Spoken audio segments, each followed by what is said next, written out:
Rishi Sunak has made it past 50 days as Prime Minister, beating Liz Truss, who only lasted 49 days in office. So how does their time as Prime Ministers compare? On the 6th of September, Liz Truss was appointed Prime Minister, and she said that she wanted to tackle energy prices, improve UK energy security, and fix the NHS. On the 8th of September, Queen Elizabeth II dies, and Parliament begins its 10-day mourning period. On the 23rd of September, the Chancellor announces his mini-budget, revealing huge tax cuts funded by higher government borrowing. Growth is not as high as it should be. Kwarteng says there's no time for an OBR audit, which spooks the financial markets, and as a result the pound plunges, borrowing costs soar, and pension funds are put on the brink of insolvency. By the 28th of September, the Bank of England launches an emergency intervention, buying government bonds to try and calm the market. To kickstart the beginning of the Conservative Party conference on the 3rd of October, the Chancellor then announces a U-turn on the 45p tax cut. But by the 14th of October, Truss fires Kwasi Kwarteng, bringing in Jeremy Hunt as replacement. But for the 19th of October, I'll have to break this down by the hour. At 12 p.m, Liz Truss states at PMQs, "I am a fighter and not a quitter." But by 5 p.m, Suella Braverman resigns from cabinet, supposedly over the use of her personal email address, which violates ministerial rules. And at 7 p.m. that evening, there's a vote on the ban of fracking. There are reports of Conservative colleagues being manhandled into backing the government. I think it is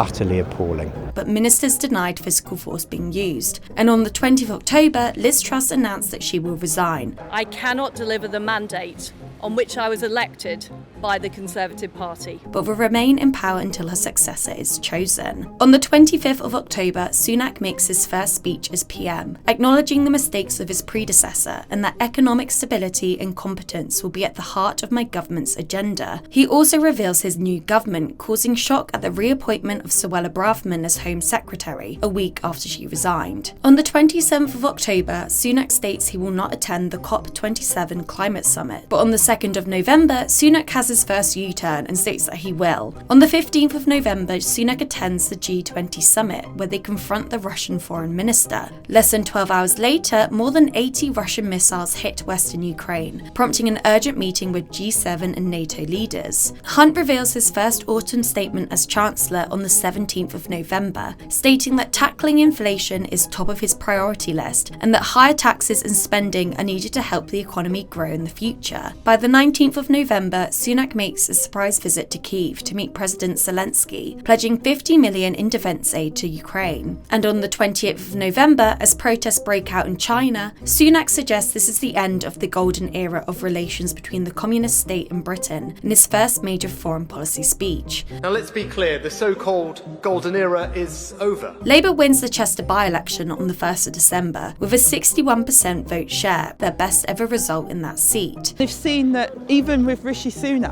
that things haven't changed in the Conservatives. The 7th of December marks the beginning of the worst month for strikes in more than 10 years, as rail, post, teachers, NHS workers, border force and others all plan to walk out during this festive period.